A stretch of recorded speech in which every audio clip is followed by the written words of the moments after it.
I overheard my husband saying, "She's just a stepping stone. I'll leave her once we pay off my student loans." I paid them off and said, "Now you're free and so am I." "You're welcome. Your next payment is alimony." His eyes went wide. Mine were dry. I'm Nia, 42. I live in a modest little craftsman-style home in Lakewood, just west of Cleveland. It's got creaky hardwood floors, an outdated kitchen that I always said I'd renovate one day, and a porch swing I bought off Facebook Marketplace 5 years ago that I never actually sat on until recently. I work as a gallery coordinator at this charming, underfunded art space downtown. We showcase emerging local artists, photographers, sculptors, abstract painters trying to get their footing. It's not glamorous, but I love the calm of it. The hush in the mornings before anyone walks in, the soft light pouring through the tall windows, the smell of old paper and acrylic paint. I've always been drawn to things that other people overlook. That probably explains Darren. Darren was magnetic in a very cerebral way. He had this quiet intensity, like his mind was always running a few steps ahead of his mouth. We met at a bookshop in Tremont about 12 years ago. He was flipping through some dense econ book and knocked over my cappuccino with his elbow. He was mortified. I was annoyed, but then he looked up, flustered, and apologized with the kind of sincerity you don't hear much these days. I left. He offered to buy me another coffee. I let him. That's how it started. He was doing his MBA at Case Western at the time. Smart, ambitious, the kind of guy who made 5-year plans like other people made grocery lists. He was drowning in student loans, undergrad, grad school, a few bad decisions in between, but he talked like he had the world by the tail. I'd been working full-time since I was 19. Skipped college to take care of my younger brother, Isaiah, after our mom got sick. She passed when I was 23. Dad had been gone a long time before that. It was always just the three of us, and then it was two, and eventually, just me. I had stability. A savings account, decent credit, a reliable Honda Civic. Darren had debt, ambition, and dreams that barely fit in our one-bedroom apartment. I helped him. I helped a lot. When we got married, we were both 30. I paid for most of the wedding. Nothing extravagant. We had it at the Cleveland Botanical Garden with about 60 guests. He wore his dad's old suit that barely fit. I wore a secondhand ivory dress that I still can't bring myself to donate. After the honeymoon in Asheville, we moved into this house in Lakewood. It was a fixer-upper. The kind where you can't flush while someone's in the shower. But it had charm, and we told ourselves it was ours. Like that word made it sacred. I put my inheritance from my Aunt Celia toward the down payment. She had been my mom's older sister, never married, fiercely independent. The house was left to me, and I sold it when Isaiah moved to Portland. Darren didn't have much to contribute financially, but he promised he'd take care of things once he got established. That phrase became his go-to for years, once I get established. To help him get there, I did what a lot of spouses do. I took on more than my share. I picked up extra shifts. I cooked, I cleaned, I managed the bills. I consolidated his student loans under both our names so we could get a lower interest rate, and we started tackling the payments together. At first, it felt like we were a team. I believed in him. That's the thing, I really did. When he got his first job after grad school, working in operations at a mid-sized logistics firm out in Solon, we celebrated with takeout and a cheap bottle of wine. He said, "We're finally on our way." And I believed that too. Years passed. He climbed the ladder. Promotions. Raises. Fancy suits. Newer car.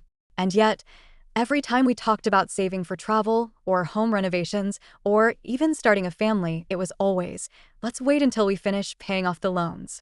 So I kept paying. It was early October. Chilly. The kind of night where the sky turns purple early, and the smell of firewood floats in from somewhere down the block. I'd made shepherd's pie, Darren's favorite, and he was holed up in the office on a call. I didn't mean to listen. Truly.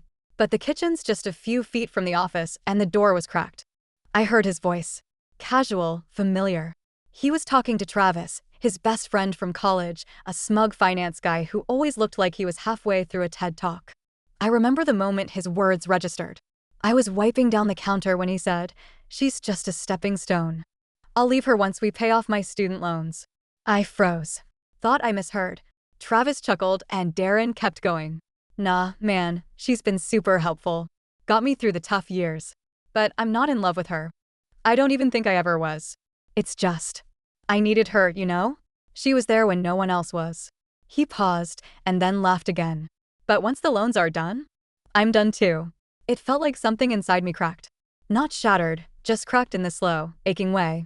Like a hairline fracture you don't notice until you put weight on it. I didn't confront him that night.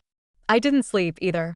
I just lay there, staring at the ceiling fan spinning above us, while Darren snored lightly beside me. I kept thinking, he's already planning his exit. He just doesn't know I heard him. I spent the next few days going through every payment, every transaction, every moment I'd bent over backwards to support him. My name was on the loans, but not on the deed to the house. He'd insisted we simplify paperwork a few years ago when we refinanced, and I didn't push back. I contacted a lawyer, Rosita Figueroa. Brilliant, sharp, no nonsense. She listened to me vent for over an hour and then calmly laid out my options. The key, she said, was documentation and strategy. We worked quietly, behind the scenes. Then, I paid off the rest of his student loans. Every last dollar. I didn't do it for him. I did it because I wanted what came next to be clean, unquestionable. 2 weeks later, I made him breakfast. He came down in sweatpants, rubbing his eyes, hair still wild from sleep. "Smells good," he mumbled. I served him pancakes, eggs, and turkey bacon. I had the final payment paperwork sitting on the table in a neat little folder. "I paid off your loans," I said, flat. He blinked. "Wait, what?" "They're done. Gone. You're debt-free." He looked at the folder, confused. "What? Why?" "Because you said you'd leave once they were paid off," I said. "So I figured I'd save us both the suspense." He stared at me like I'd slapped him. "Nia."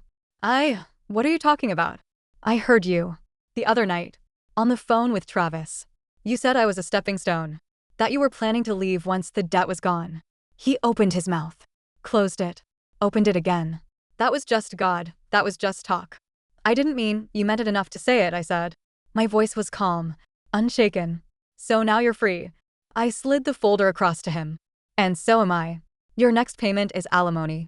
He just sat there at the table, eyes scanning the paperwork like he couldn't comprehend what he was looking at. Like the numbers were in another language. His fork hovered over his pancakes, hand trembling slightly. This is a joke, right?" he finally said. I leaned back against the counter, arms crossed. "Do I look like I'm joking, Darren?" He looked up at me. And I swear to God, I saw something in his face that I hadn't seen in a long, long time. Fear. Not the kind that comes from being threatened, but the kind that comes when someone realizes they've pushed too far. That they've miscalculated. That they've run out of options. "Nia, baby, come on," he said, forcing a laugh. "That was just a dumb conversation with Travis. We talk shit. We always talk shit. You know that." "Oh, I know he talks shit. But you?" "You meant every word." I moved closer, but didn't sit down. "You didn't stutter. You didn't hesitate. You laughed. You sounded relaxed. You were just you." "Nia, I love you," he said, voice cracking just slightly. "No, Darren. You love what I do for you.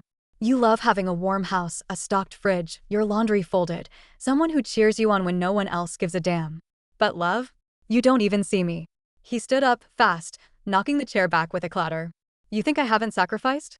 You think I haven't worked my ass off to give us a better life? Just because I wasn't all flowers and poetry doesn't mean I didn't care. Then why say what you said?" I shot back, voice rising for the first time. "Why plan your exit behind my back?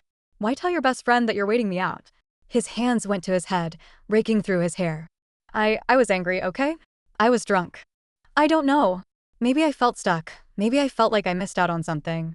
I'm human. "So am I said, softer now. "And I'm done being your safety net." He sank back into the chair, elbows on the table, face in his hands. He looked smaller somehow. Deflated. "So, what now?" he mumbled. "I already told you," I said, voice flat. "You're free. Move out. Rosita will be in touch with your attorney." "I can't afford alimony," he whispered. "Should have thought of that before turning your marriage into a business transaction," I replied. Over the next week, things turned cold. We didn't speak much.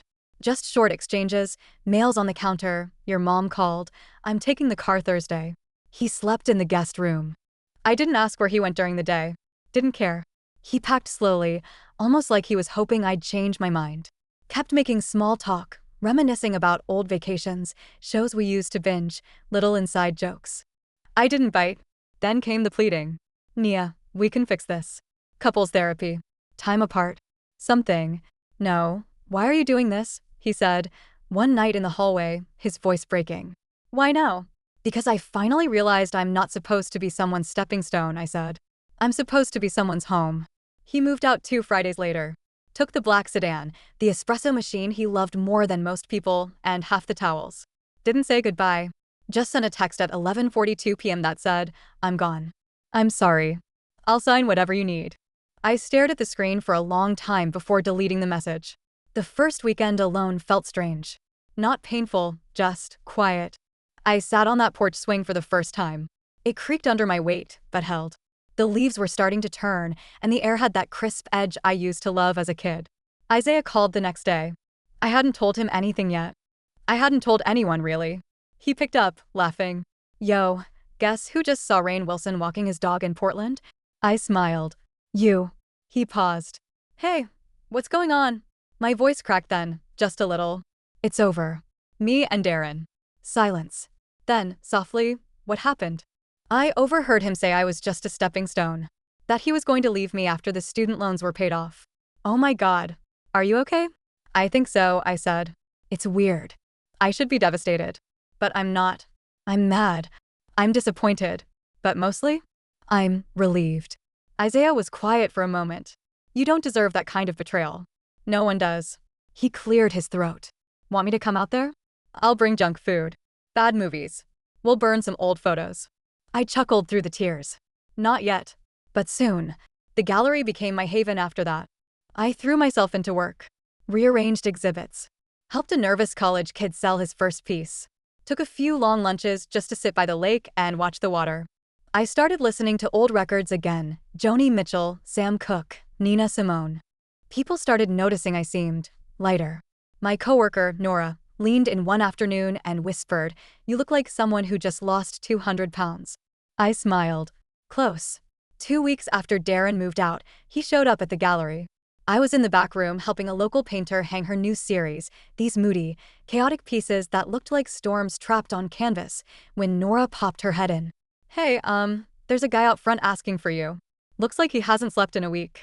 I already knew who it was. I wiped my hands on my apron, walked out to the lobby, and yep, there he was. Darren, in his crumpled navy coat, eyes sunken, hands in his pockets like a little boy waiting outside the principal's office. "Nia," he said, voice low. "Can we talk?" "In here?" I asked, gesturing around. "At my work." I didn't know where else to go. "You're not answering my messages."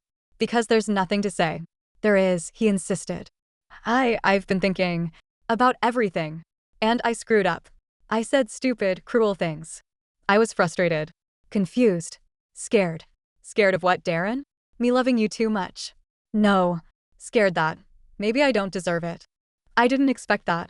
For a second, I almost faltered. Old reflexes kicked in. The part of me that had always made space for his fears, soothed his insecurities, picked up the emotional slack when he crumbled. But then I remembered what I heard. Word for word. "You don't get to turn this into a redemption story just because I didn't crumble," I said. "You got caught. That's why you're here." He opened his mouth to argue, then stopped. "You're right," he said quietly. I glanced at the clock on the wall. "I have to get back to work. I've got an opening this Friday. If you have anything legal to discuss, go through Rosita. Otherwise, please don't come here again." He nodded. "Can I just say one thing?" I didn't respond. Just waited. "I did love you, Nia. I think I just didn't understand how much until it was too late." And just like that, he walked out the door. That night, I didn't cry.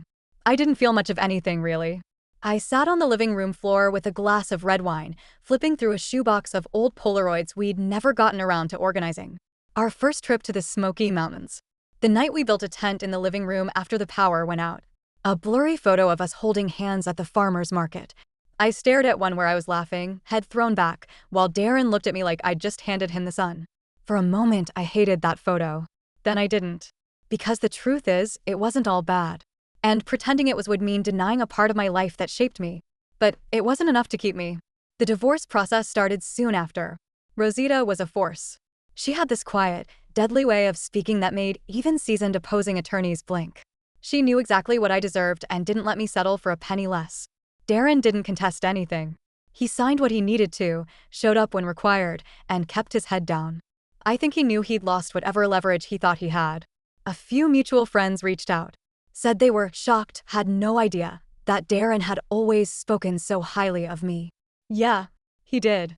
Right until he didn't. I didn't give them details. Just said things didn't work out and that I was moving forward. People always want the gossip, the scandal. But I wasn't going to bleed for their entertainment. Around December, I started redecorating the house. I painted the kitchen a soft sage green, ripped out the old blinds and put in sheer curtains, bought a new duvet cover, plum with tiny embroidered dots, and donated all the joint stuff we never really used. The fondue set from our wedding registry, the broken espresso machine he swore he'd fix, the ugly abstract painting his coworker gave us that I always hated. I also started eating at the kitchen table again, alone, but not lonely. I'd forgotten how nice it was to eat slowly, in silence, with no one rushing or scrolling or zoning out. One night, I cooked a full meal just for myself, pan-seared salmon, wild rice, and roasted Brussels sprouts with balsamic glaze. I poured myself a glass of Chardonnay, lit a candle, and ate with music playing softly in the background. Nina Simone again. And in that moment, I swear I felt something shift. Like I wasn't waiting for anyone anymore. Like I was finally here for myself. Then came the part no one warns you about. People start treating you like you're broken. Neighbors, coworkers, family. They tilt their heads, ask how you're holding up, and lower their voices like you're some fragile creature made of stained glass. But I wasn't broken. Not even close. I was healing, yes. But also growing. Fast. By January, the lake was frozen over, and the gallery was quiet. Cleveland in winter is always a little ghostly. Still, it gives you time to think, too much time, maybe. I was finding peace in the stillness, though. For the first time in years, I wasn't waiting for something. Not waiting for Darren to come home, or for his next career move, or for when we finished the loans. I was simply existing. And it felt like breathing again after holding it in too long. Then, right when I least expected it, he came back into the picture. It started with an email. Subject line, "Let me make it right, I almost didn't open it." But I was curious. And bored. A dangerous combination. Nia, I know I have no right to ask anything of you. I know I destroyed something good. I've been in therapy. I've been doing a lot of thinking. I was wondering if we could just meet. One last time. You don't owe me anything. But I'd really like the chance to talk. Please. Darren and I stared at it for a while. Part of me wanted to delete it. But the other part, the one that had been relearning my own strength, wanted to look him in the eye. Not for closure. I'd already gotten that. I wanted him to see who I was now. So I replied, a simple, Friday, 2 p.m. Mitchell's on West 25th. He was already there when I arrived, sitting at a corner table, nursing a coffee like it held all the answers. He stood when he saw me, awkwardly. I didn't hug him. Just sat down and placed my gloves beside the cup. You look different, he said. Happy? I offered. He smiled faintly. Yeah, that. I waited. I got let go, he said. Last month. Company's restructuring. I guess they wanted someone younger, cheaper. I didn't react. I'm applying places. But the market's tough. It's humbling. I nodded once. Life has a way of doing that. He looked down, then back at me. Nia, I just wanted to say. I'm sorry. Truly. For what I said, for what I did. You didn't deserve that. You gave me everything. And I treated you like a stop on the way to something better. I tilted my head. And now that the road got rough, you missed the rest stop? His face fell. I'm not here because I want you back, I said calmly. I'm here because I needed to say something to your face. He nodded slowly, waiting. You didn't just betray me. You used me. Calculated it. You decided I was useful, until I wasn't. You didn't leave because I changed. You left because I didn't. He swallowed hard. I know. I've hated myself for it every day. I said. I don't hate you. I don't think about you, Darren. Not the way I used to. You don't live here anymore. I tapped my chest. Not even in the tiniest corner. He blinked fast. I could tell he wasn't used to being the one who cried. Also, I said, finishing the last of my tea, you should know Rosita is sending a follow-up. You've fallen behind on your alimony. His eyes widened. I lost my job. I was going to, you don't need to explain. It's just business now, right? I smiled softly. Exactly how you wanted it. I stood. Take care of yourself, Darren. And I walked out. That could have been the end. And it would have been enough. But the universe? It wasn't done yet.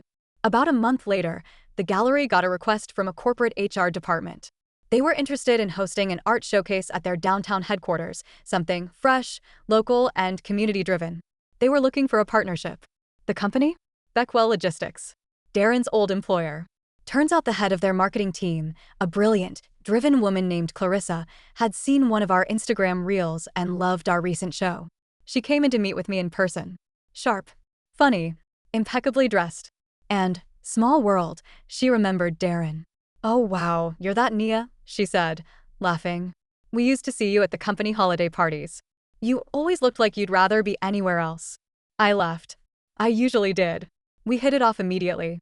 She pitched a huge event.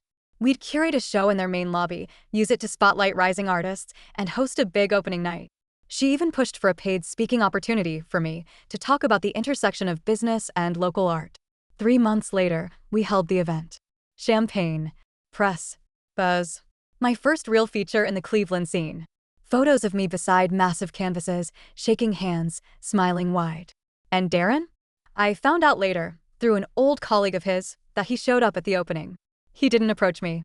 He just stood at the back, watching from behind the crowd. Alone. Out of place. When I found out, I didn't feel smug. I didn't feel pity either. I felt proud. Not because I had hurt him, but because I hadn't let him stop me. These days, life looks different. I started offering gallery classes on weekends. Little intro sessions for people who always say, "I'm not creative," and leave with their hands covered in paint and big goofy smiles. I travel sometimes. Nothing fancy yet. Short solo trips to Pittsburgh, upstate New York, once to Asheville again, just to reclaim it. I also met someone. Miles. He's nothing like Darren. He listens more than he talks. He reads paperbacks instead of checking his phone. He remembers things I say in passing and brings them up days later like they matter. Because to him, they do. But he didn't save me. I saved myself. And when I met him, I was already whole. So yeah, Darren was right in a way. I was a stepping stone. But not for him. For me. I stepped off that old life, that old version of myself, and into something stronger. Wiser. Free. And the only thing he's paying now is for what he never truly valued. In alimony. In regret. In silence. And me? I'm just getting started.